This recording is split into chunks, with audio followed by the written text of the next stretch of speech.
Ladies and gentlemen, boys and girls, welcome to another Sugar No Cream podcast. My name is Sig, and I'm just happy to be here. Once again, Seth is out of town.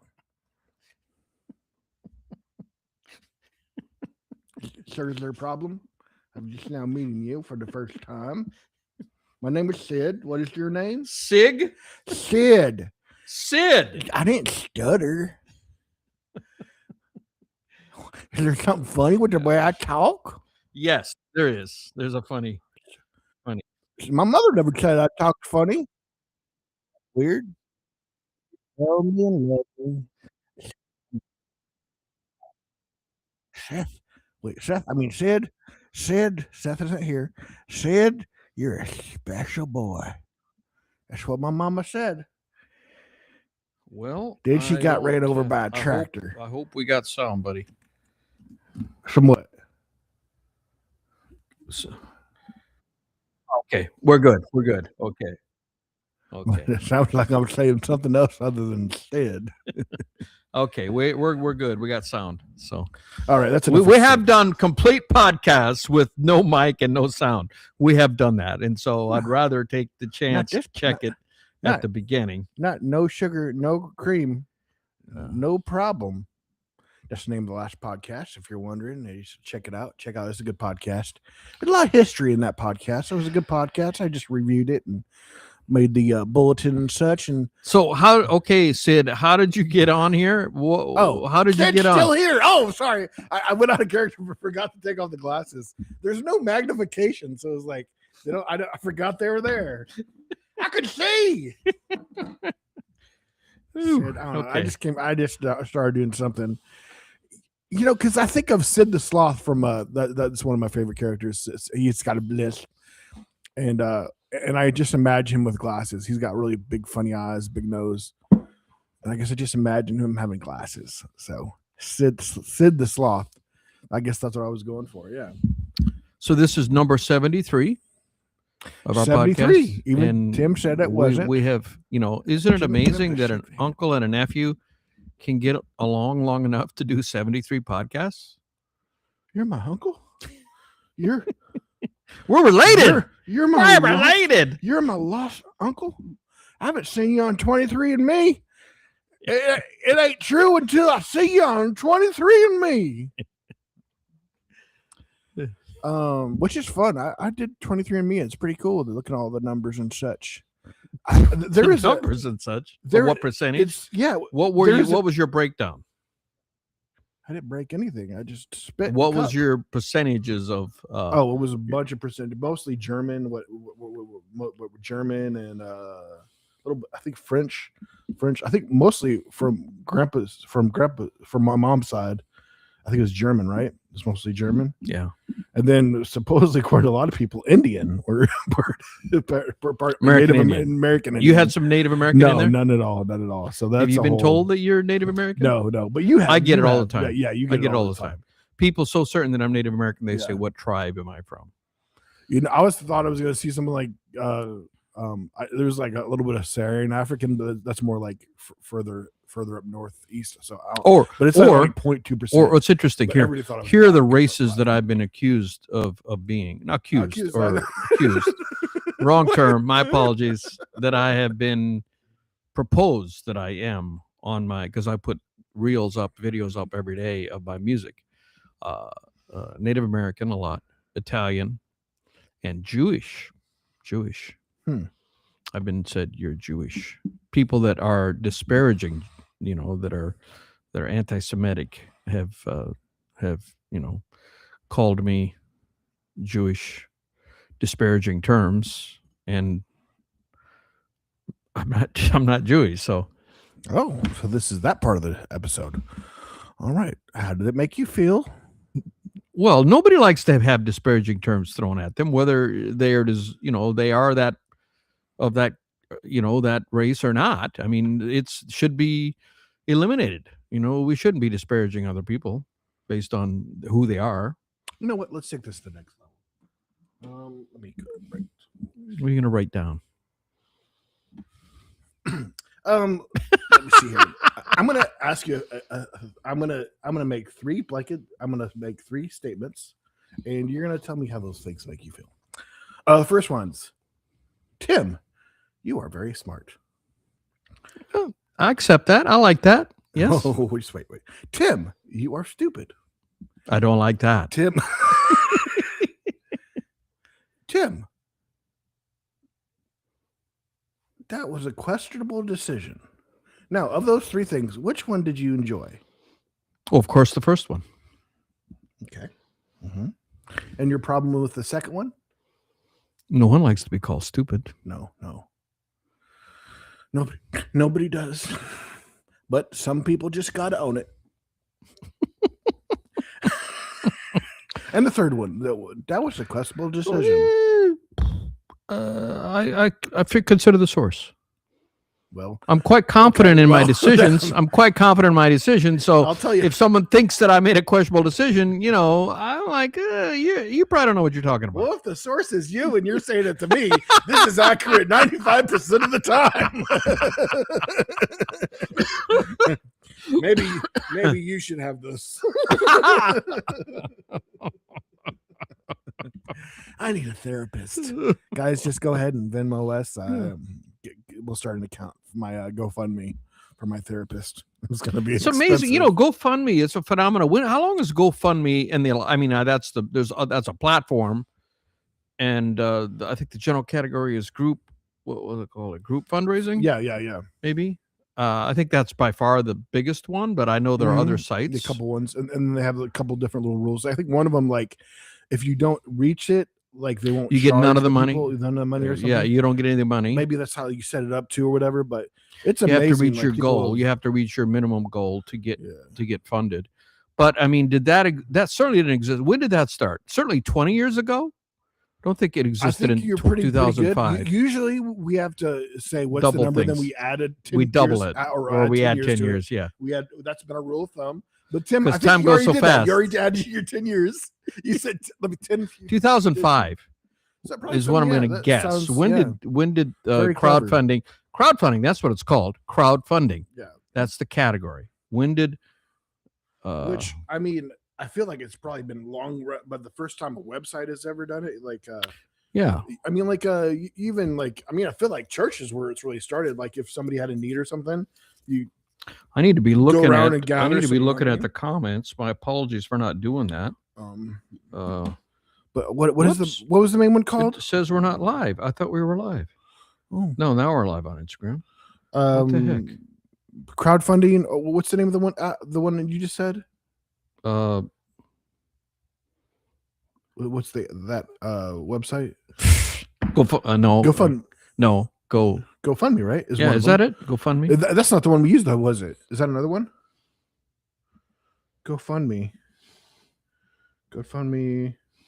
Yeah, number one crowdfunding. Yeah.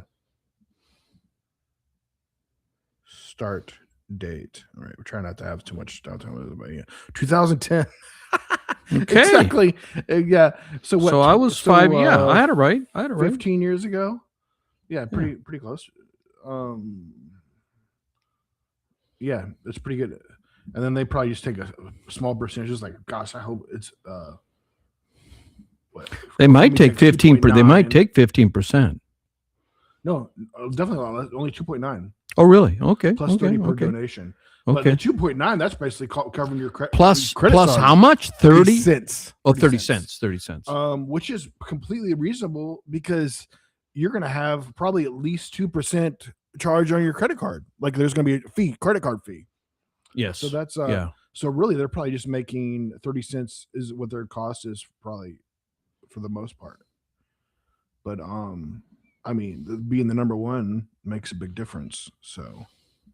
Wow, that's good. That's why they're probably number one too. Is that they take? I mean, you're not going to open an account if you're going to lose 20% or 30%. Like, that's just crazy. Yeah. So 2010 it started. So 15 years ago. I mean, more than 15 years ago, or 16. Now we're in 2026. Yeah. So there might be some other ones out there, but I mean, looking at the numbers, GoFundMe is definitely. That's why they're the number one. They just take a small percentage. Basically the credit card fee and then 30 cents each donation. So don't donate just $1 because you are losing 70 cents. 70. You only get 70 cents. You're losing 30%. Yeah. There. But I mean, yeah. So do at least like $10. Give it some, you can afford. Yeah. So anyway, GoFundMe. It's interesting, crowdsourcing, and we were talking about also, there's something called couch surfing. Is that still a thing? I have heard of that too. I've checked out. It's been years since I've looked at it. I mean, now that's been around a good years. Google that. See, when did that start? Where you literally can find on an app, you can find somebody's house and you can sleep on their couch. There's a membership fee because they do a background check and everything. But like I think it's basically free. Couch surfing. I mean, these things didn't exist. I remember when I got my first text. I had a what do you call it? Flip phone, and I didn't know that texts were possible. My buddy John Mollison, 2004, sent me around 2004. It would have been because I remember I was in Florida on a business trip, and I was in a taxi, and I took out my phone, and there was a written message. I'm like, how did this get on my phone? I didn't even know that was possible. And John sent me my first ever text message. Didn't know that existed. That had to have been in the early aughts. I'm thinking, which is so based funny on how what I was doing at that time. That became the fad that we used the most when that became before cell phones. Beepers you could type out what you wanted. Right. That much. Well, you probably knew. I've never had a beeper. Did you ever have a beeper? I never did. You never did. Okay, but I think there were people who live by their beat. I knew I mean, that was a big thing for doctors and stuff. On call people. You can you can send a message, and then you usually went to the landline back in the day. I mean, that was before cell phones. Yeah. So how technology has changed. Of course, social media. We didn't have social media in the aughts. I mean, Facebook didn't become a thing till around 2010, maybe. I think we looked this up once before. And now we both basically have a glorified pager because we ignore all phone calls and just text people and use it for internet. We've regressed. It's a pager with the internet. How many of you watching, if you get a phone call, do you answer it? Whether you know the phone or not. And the younger you are, more likely you are to not talk on the phone. And sorry, Dad, I gotta need to return your phone call. My buddy Jimmy's got 2 teenage boys, and he says that he will call them and they will text him back instead of answering the call saying, what do you need? Or what do you want? Oh, I hate that. What do you want? Why did you not just pick up the phone, son? Do you love me? That's what it's, that's my first. They don't even pick up the phone call from their dad, from their father. I mean, they have a great relationship with their dad. Both of them do. There's a great family, but they will not answer the phone ever. They just text them back. What do you need? What do you want? It's so interesting. I was like, how can I help you, sir? My mom, I'm going to say this, but you don't have to feel bad anyway if you happen to watch this podcast. But a big funny difference between my parents is just like my dad is very sentimental, which is funny. He's the male, but he's more sentimental and more like family. I mean, he'll probably more excite you to see you than your sister. My dad will be. He likes to see family. He likes to be around family. I know that. I've seen that. Yeah, and it's he enjoys that nostalgia-ness. I mean, he tells a crazy story of when he went and dropped me off at college, and he went home that night and went to bed, and he had a crazy visual dream or audible where he heard me crying identically to the way I cried as a child.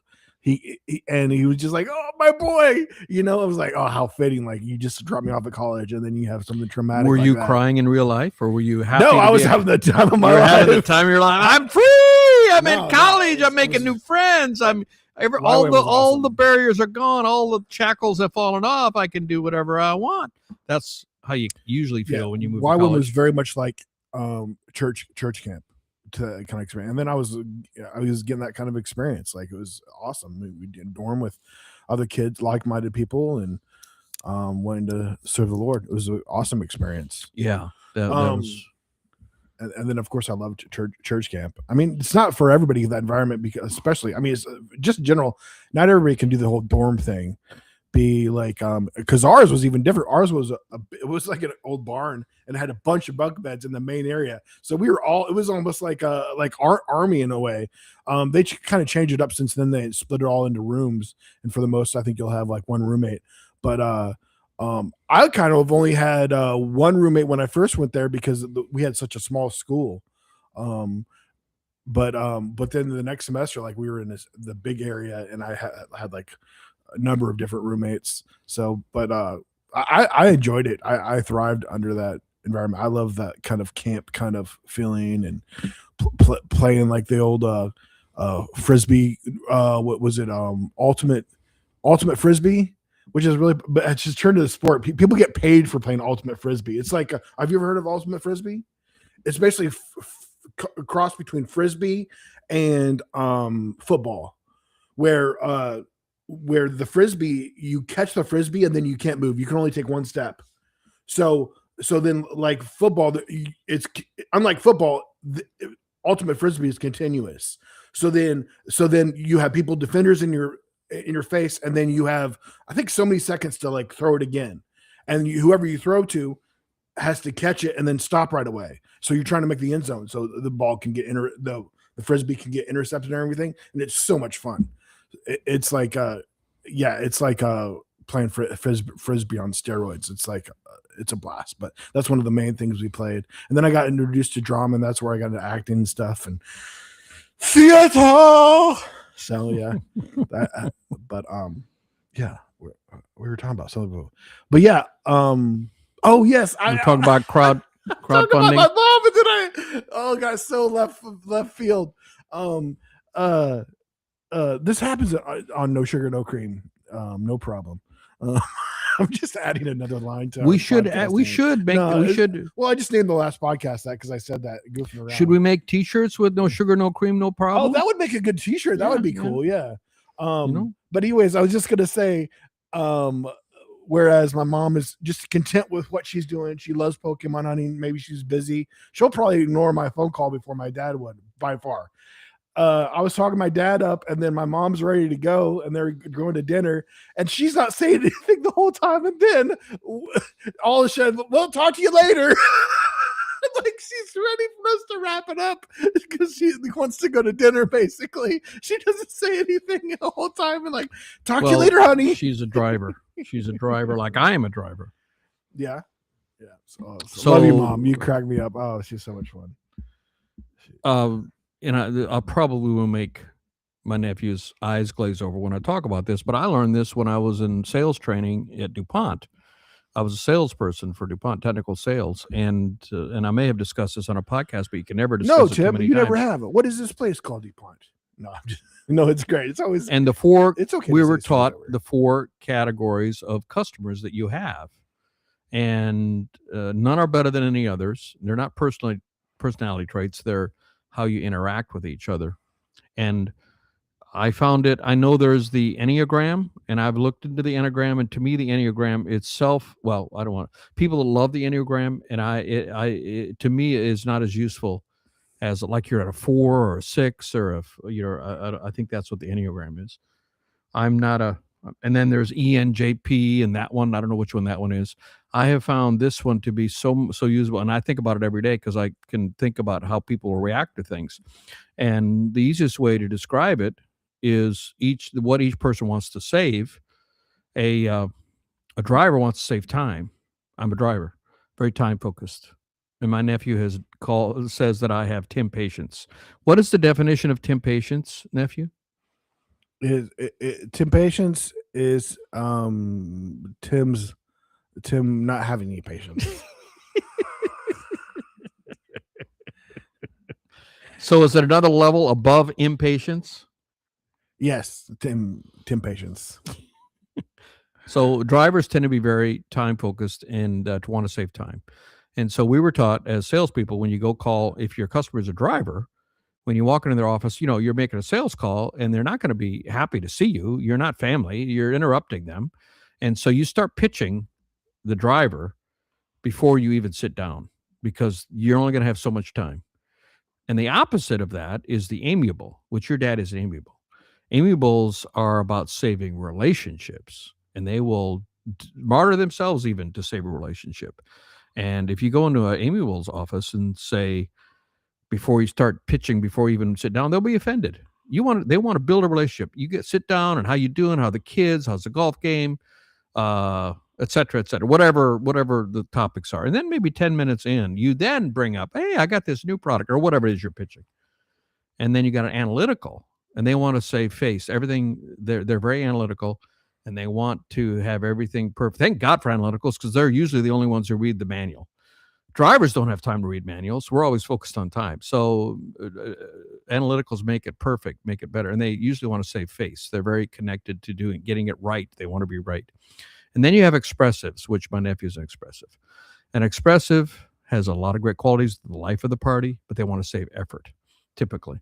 So they have a group of people around them. You see an expressive, they're usually the center of the group of attention. Everybody's around them. They can command. And that's my nephew. Very expressive. So, and so when you talk about how your parents interact, I'm already thinking about it. Well, your mom is a driver like me because she's my sister.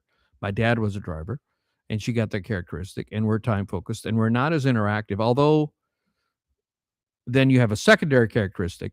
Some people's eyes are glazing over already. And my secondary is expressive, believe it or not. So I do have that side of me, but my primary default is to be focused on time. So very interesting. Very interesting.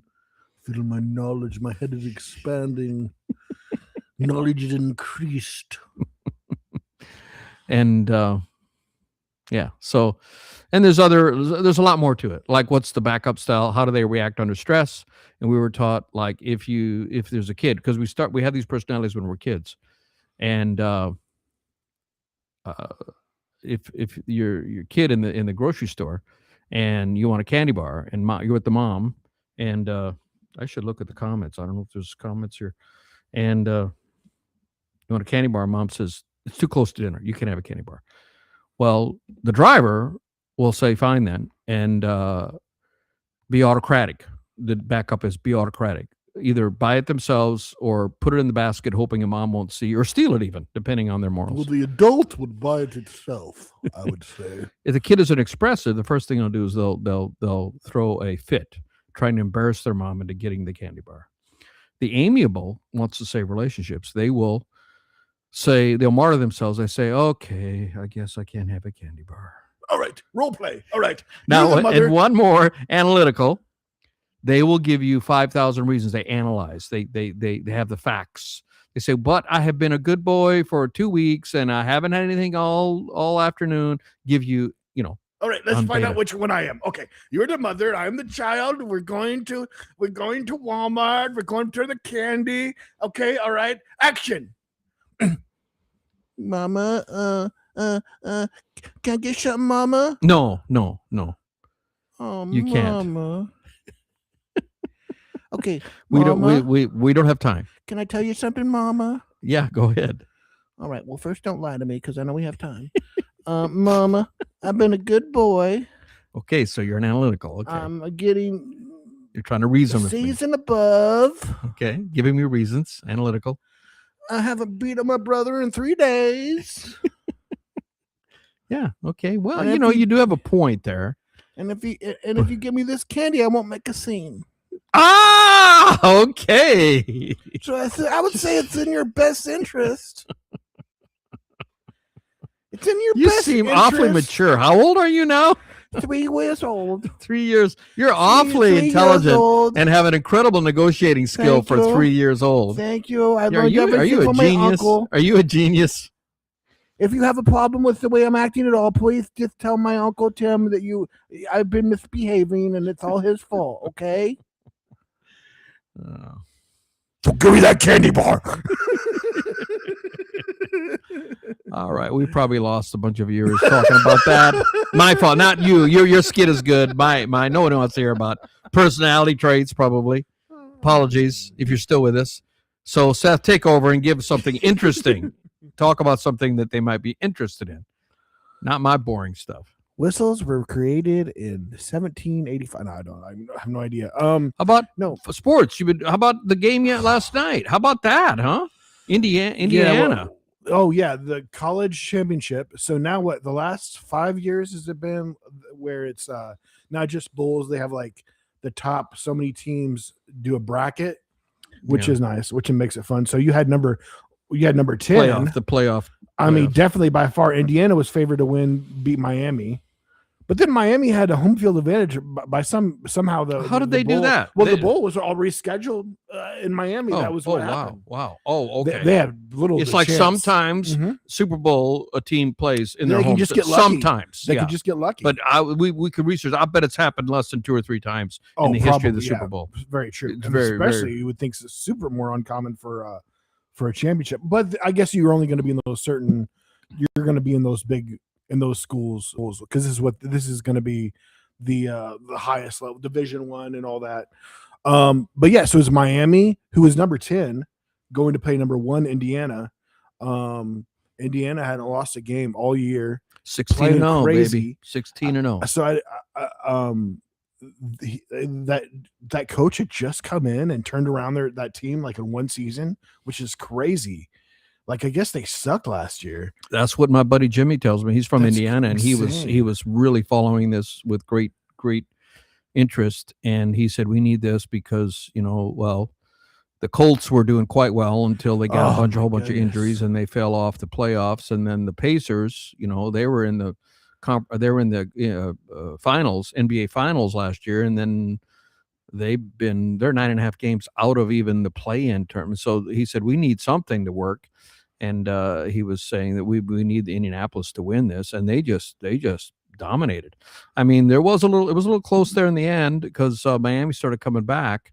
But I did see a meme today that amazing. Who's the Heisman winner? Is that Mendoza? Is that his name? The quarterback Mendoza. Did I get that right? Right. Yeah, and he's the quarterback, and he won the Heisman. Mm-hmm. Did you know that he gave all glory to God? In fact, I'm a Christian, and any of my successes, I give all glory to God, and I really appreciate it when these athletes do that. I mean, they don't have to talk about it often, but they just let you know where they're at. Anyway, he was being interviewed when he came out of high school. He was a 2 out of 5 recruit, and he wanted to go to Miami because he's from Florida, I guess, and they turned him down. They wouldn't. He wanted to walk on, and he didn't make it. And so he went to another college, I guess, and then he eventually ended up at Indianapolis, and he won the national championship in Miami against the team who said he was a 2-star recruit and who declined to let him have a walk-on. He said, full circle for me, and it means a lot. And so, you never know. You never know. I mean, it's just amazing how out of high school he could have given up, and now he's the talk. I mean, he's going to go probably number 1 in the draft when he goes to the draft. I mean, winning the Heisman and winning the national championship.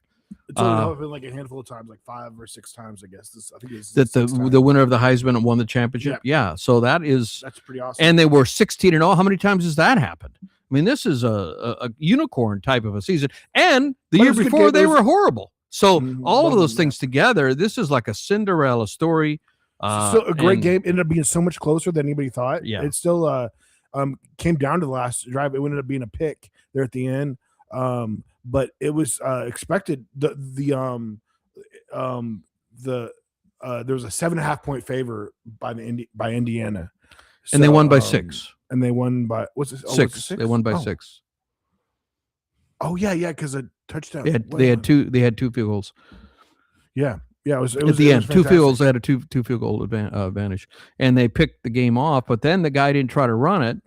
He did some got him a 15-yard penalty. So they got the ball on the 3-yard line. All they had to do was take a knee 2 times, and then when you take a knee, you lose 1.5 yards. They're on the 3-yard line, and I mean he could have run another 3 yards. Of course, he didn't expect to get a 15-yard penalty. We were talking about this. I think he was in the wrong. Although he's probably happy that they're going to win the game, but he was nobody near him. He could have run another 5 yards or so, but instead he just stopped there, which you made the point that you could, if you down yourself, then you can't fumble it. The big mistake was safe. that he shouldn't have. So he celebrated too much. Or He whatever. he got a 15-year unsportsmanlike conduct. Was it? Is that what it was? Yeah. I don't think he roughed anybody because there was nobody there. I think it was excessive celebrate. I think you can't celebrate with like more than 3 people or something like that. It's something, they have weird rules in college. So that was a 15-yard penalty from where they were, and they put him on the 3-yard line. So it made and it he had to do 2 knees. The amount of of time left, you had to do two knees, and you lose a yard and a half with each knee. And so after the first one, they're on the 1.5-yard line. And if he took the knee, it would be in the end zone. That would have been a safety. That's not good. So and you know, really, if you think about it, he made it harder on himself because the way he took the first one, it's like, oh yeah, he probably forgot he had to take 2 maybe because he down that back so far. He should have been up closer. He should have been closer to the center, been where it would have been. Yeah, and these guys are college. I mean, they're not pros, so you can't expect them to think, that well. And then the second time he couldn't take it right there, so he actually ran it into a hole between the guard and the tackle, and just didn't lose. Maybe gained a half a yard, but he didn't go into the end zone, and that was enough. Then time could expire. Then there was enough time left. What if that ball would have got knocked out? Him trying to do that. Oh my gosh, that was crazy. Well, but even then, it could have been recovered and scored by touchdown. Yeah, that's right. That's right, because they're only a few yards away, and then they got the extra point. Yeah, yeah. Dangerous. If the time has expired, do you still get to kick the extra point? I feel like I believe so. I think so, but then I've had this weird thought that in some cases because the extra point, the time doesn't run when you kick the extra point. I know, like in playoffs, in overtime, the way that overtime used to be, where like just who the first one to score wins, they didn't kick the extra point because the game was over. The first one to score won. So maybe that's why I'm getting confused. I think you are. I mean, but does the clock run when they kick the extra point? You know the answer. No, it doesn't. Oh yeah, kicking the extra point. So you don't need time on the clock to kick an extra point, based on that extrapolation. Well, the other interesting thing that happened over the weekend, you had the playoffs. A couple games left in the AFC and the NFC, playing for the NFC and the AFC champions before the Super Bowl next month. And Bo Nix won with the Broncos, but he broke his ankle like one of the last plays. He still finished, but I think he broke it like a play or two before. I mean, like he had a broken ankle. That was the game we saw where the guy threw, they said, probably the best touchdown pass ever in the history of the NFL, right? The losing was that game. one? I can't even remember. I think it was that game, wasn't it? I remember that being said, but I can't remember who that was. We saw so many games that I'm just a casual fan, so I don't remember which was which. There was this crazy. I don't even have a team that I support in the NFL at this point in time. I mean, I live in Nashville. I could support the Titans, but Cowboys. I support the Cowboys. Cowboys is my team. Go Cowboys! Thank you, Tim. I mean, I do a good effort with supporting you with this. Yes. So I support the Cowboys. You're not obligated to, but I am pressuring you. Your team that you do like, though. You heard the bad news about the Warriors in the NBA? Oh no. Jimmy Butler has a season-ending ACL tear. He tore his ACL. He's out for the season. And they had won 5 games in a row, so they were on the uphill. And unless they can trade for somebody, they're not. They're already barely competing. They're having to do the play-in. Still, they're still in the play-in. And so Jimmy Butler was a major part of that team. So that's tough. That's tough. He can't. No way he can be back this season. Okay. And he might even be out most of next season. ACL tear. That's pretty big. That's a pretty big one. So I didn't even get to the crazy news. So the Broncos. Oh yeah, well, I did start to say it though. He broke his ankle, so he's out. You're losing your starting quarterback, and you're about to go into the championship. One more win, and then you're at the Super Bowl. So your backup is going to be starting, which is crazy. And they needed a third string, which is so cool. It's kind of a cool story all of its own. A guy named Ben Danuki, who had been playing for a number of different teams, gotten cut for the 7th time, just got picked up as the third string and gets to be playing in the playoffs, or at least he's a backup. He's the backup. You kind of hoping that he doesn't play. You want the play, or he technically, he's third string, so he shouldn't play. He's there for emergency. Who knows? They might put him in with something. They could do something crazy. I mean, sometimes they'll have some kind of specialty play where Well, they'll have a couple. There have been a number of quarterbacks who had their opportunity and shown. Who was the guy who was a backup quarterback? I think his name was 44-year-old. No, well, I'm not talking about him. That was for Indianapolis. But there was a guy years ago, Kurt something, who was Kurt Warner, who was a backup quarterback and won. He won the Super Bowl because the starting quarterback got hurt. That happens with a lot. I mean, Drew Bledsoe, got injured, and who came in after him? Tom Brady. So it's, some of that happens. I mean, usually that has probably happened more than you want it to have happened, because I mean, you don't stop playing until you've. I mean, a lot of times you go out with an injury. That is a common thing to. Well, yeah, about being I can name. I remember NBA again. Years ago now, a young Beard. I can't even think of his name because I just think of him as the Beard. What the heck is his name? He's been an MVP. He and there were three players there: Russell Westbrook, Harden, last name Harden, the Beard, and then of course 7 foot tall slim guy, KD, Kevin Durant.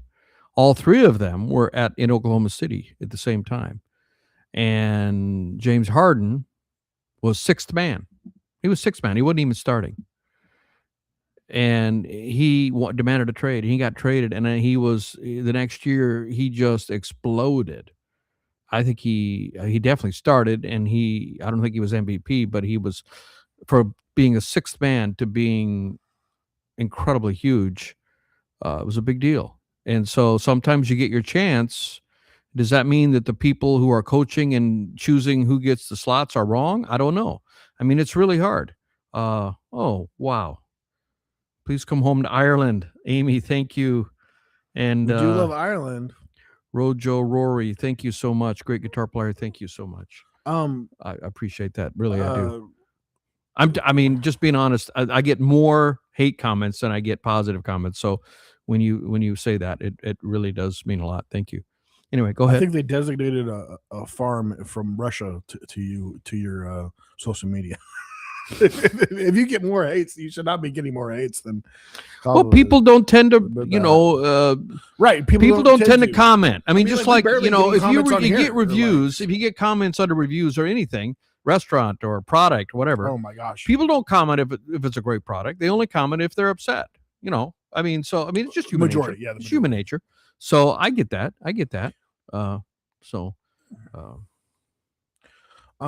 Yeah. So anyways, Ireland, I do want to come to Ireland, and my buddy Jimmy. Sorry to interrupt you. I've never been to Ireland. I want to go so badly. My buddy Jimmy is part Irish, American, who's part Irish, and we've talked about going to Ireland for 5 years. At least, and we hope to make it there soon. I have not. I guess I haven't. I've never been to Ireland too. No, I don't think you have. Love to experience Ireland. Love to experience Ireland. I seem like I like the culture. Old, very, very deep culture. Well, I mean to say, long history. Very rich culture. That's the word I'm looking for. Yeah. They seem like a very upbeat people. I think I would enjoy being around them. But yeah. So I was just gonna kind of wrap up. So Ben DiNucci, so I guess he is technically third, but they're putting him on the practice squad. But I'm pretty sure you dress out a third string, so I'm thinking he's going to be on the team probably. But he's familiar. He's played with the Broncos before. He's familiar with how they do things. So that's why. But it's so cool. He was just doing NFL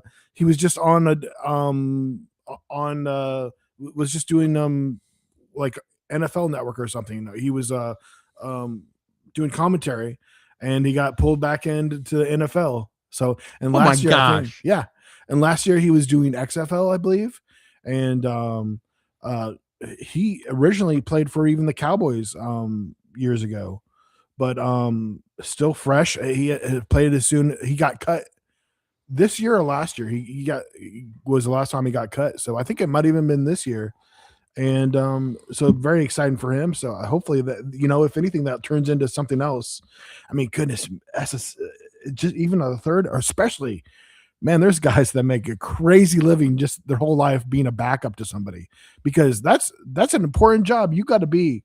It is amazing. I mean, amazing the skill level of even like a lot of these guys could probably go play for a team where the quarterback's struggling, like these second string guys.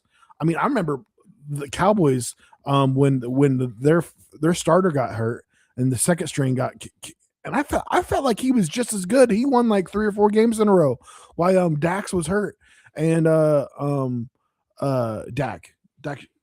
No, I said Dax like Dax Shepard. It's what is it? Now I can't remember my quarterback's name for the Cowboys, but he got hurt and the second string came in, and I thought he played just as well. And so he ended up getting picked up by another team because he was so good. I don't know if he's starting. I mean, it's like if you go to, I mean, in just any category, we're talking about NBA. Well, let's talk about it also in not even sports. Let's talk about it for, say, if you go to the Broadway and, Broadway plays or shows, or not just Broadway, but similar, a drama or a theater, and it's live on stage, and they have understudies. And sometimes you get the program and there'll be an insert of the program. Tonight, so-and-so's name, who's on the program as the person, is not performing, but their understudy, so-and-so, is filling in. Well, you normally don't notice a drop-off, or I haven't. I mean, I've been to a number of plays. And when that happens, they have to be pretty doggone good because they have to step at a moment's notice. And I think a lot of those plays, they're doing like 8 a week. They're doing every day plus 2, plus a matinee on Saturday. I mean, I think there's like 7, 8 times a week. That's a grind. That's a lot. That's quite a schedule. I could be off on that, but I believe that's about the cadence of what a successful Broadway event is. So well, I would easily say, and I think most people probably agree with me that an actor in a play, a stage, takes much more skill, much more experience than an actor in a movie. Oh, no doubt. No doubt.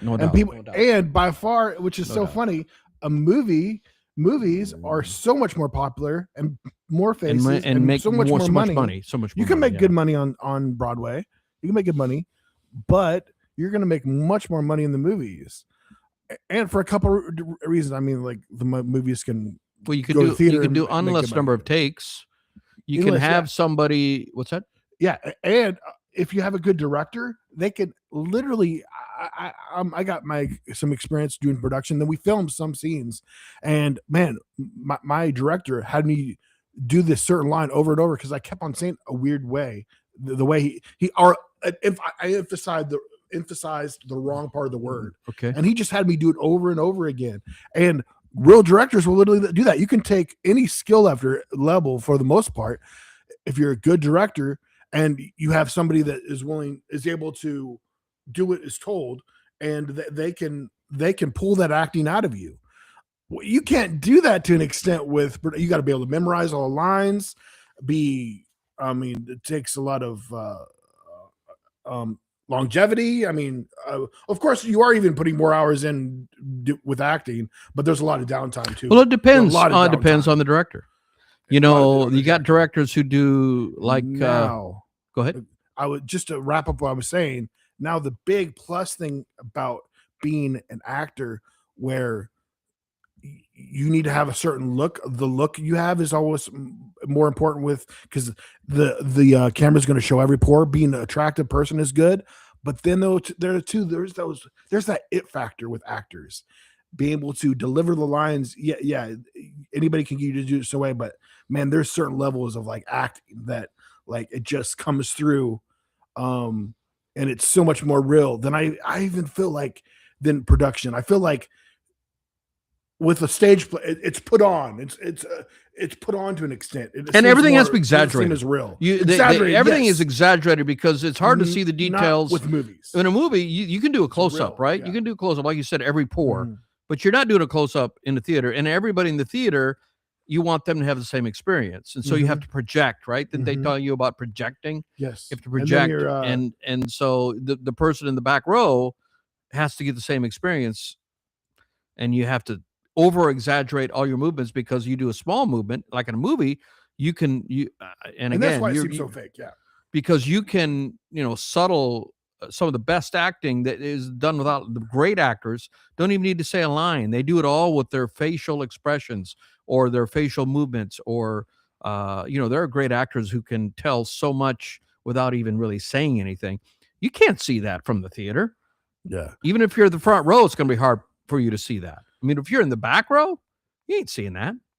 Yeah, somebody if you stick somebody a stage actor into a movie, like say half the actors are acting like they're acting on a movie, and half of them they're acting like they're a person on stage, that will quickly turn into a comedy. Because the stage actors will be overacting, right?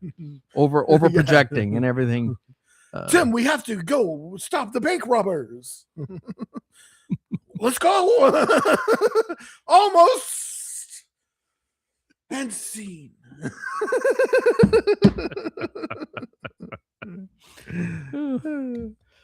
Yeah. Well, the arts are so cool, and makes me want to go to New York and go to another, start going to. I want to see a big production where there's a lead actor, like a big actor that's doing a big production. Serious production. Like, I used to go when I lived in New York for 4 years, and I went to so many shows, so many things. Who's the Ian? Who's the actor who played in some of the Ian? He got into the Marvel movies. He's a British Shakespearean actor, famous Ian McLaughlin. Or was he Gandalf? No. Yeah, he did X-Men. The X-Men, yes. What's his name? Ian McLaughlin? Who is he? He's but yeah, he plays opposite. What is his name? Let's look it up. I can't think of his name. British actor. I think Ian McLaughlin is what I believe. I have when I was living in Boston in the late 80s, dating myself, this is a long time ago. I was dating a woman, and I wonder what happened to her because she had such a great taste. And she took me she said, I'm going to take you to this event. Ian McKellen. McKellen, that's it. Ian McKellen. How old is he now? Ooh. I knew it had the M. It started with an M, so I had part of it right. Not McLaughlin, McKellen. Irish, I suppose that's an Irish name. If it doesn't, it's not M-A-C, is it? It's M-C. I think there's between Irish and Scottish is the Scottish has the A. We have Scottish people on 86. here. He's 86, yeah. So he would have been in his 30s, maybe. How many years ago that would have been? Like 1990 would have been 36 years ago. So 50. He was in his 40s. He was in his 40s. Anyway, so it was a one-man show, and I'll never forget it. It was so impactful, and I didn't know much about Shakespeare. I still don't know much about Shakespeare. But he was there, and he got up, and he just did bits and pieces from Shakespeare's catalog. And I remember him asking, do you know how many Shakespeare plays there are? And people threw out answers, and he said 36 is what the answer he gave. I remember this. And now if you Google that, now there is not agreement on how many Shakespeare plays there are. The number is not all agreed by the experts. Some say 36, some say another number, either more or less than 36. But is it less? Because isn't there some that they maybe think he didn't write that got accredited to him? But Ian McKellen says it is 36, so I'm going with 36. Seth. Yeah, so what an amazing, I mean, that kind of stuff, that art, he's just up there kind of doing a one-man deal, doing some soliloquies from Shakespeare, and then he starts talking to the audience, and he starts talking about all the different plays that Shakespeare did, and it was like a really unique experience. And I think I still have the playbook somewhere. I save a lot of playbooks, and I love going to things like that. That is enriching the soul, in my opinion.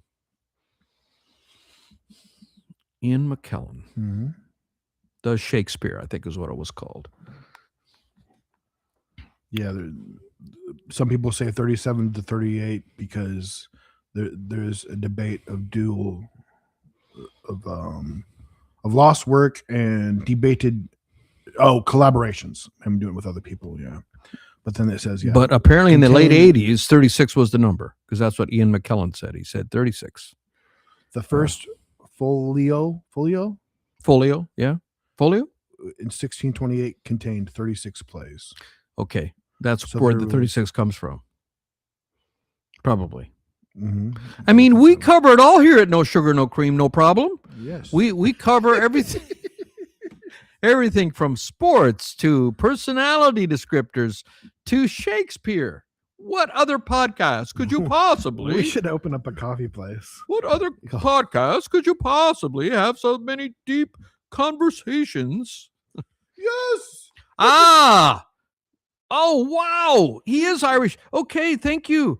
Lancastershire. Oh, Lancastershire of the Round Table.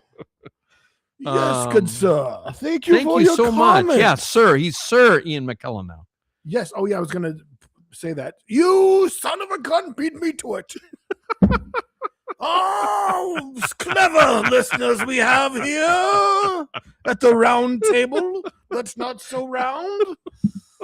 I think this is more of an octagon. That's amazing that you're born in the same place. That's incredible. This listener from our podcast said that Sir Ian McKellen was born in it's very intriguing. UK. I'm sorry. My apologies. Okay, I thought Lancashire. I don't even know how to pronounce. What's even more interesting UK. is that I it's thought not this Irish. table was My apologies. Northwest this UK. This table is not an octagon. It's only 6 sides. What's that? 6 sides? Sixagon? I don't know. It is a hexagon. Hexagon. Not a stop sign shape. Octagon. That would be 8. I'm working on my shapes. Let's start with square. No, let's start with triangle, sir. Let's stop. We're done. Thanks for listening to the podcast, everybody. Thank you for listening. I'm assuming you are in the UK now, born there in Lancashire. Love the UK. Okay, yeah, I'm just conversing with our, fans. No, I'm just talking to the rest of them. They just felt left out. Somebody's getting a little bit too much attention over there, Mr. Commenter. All right, take it away, Seth. Take it away. Guys, thank you once again for listening to,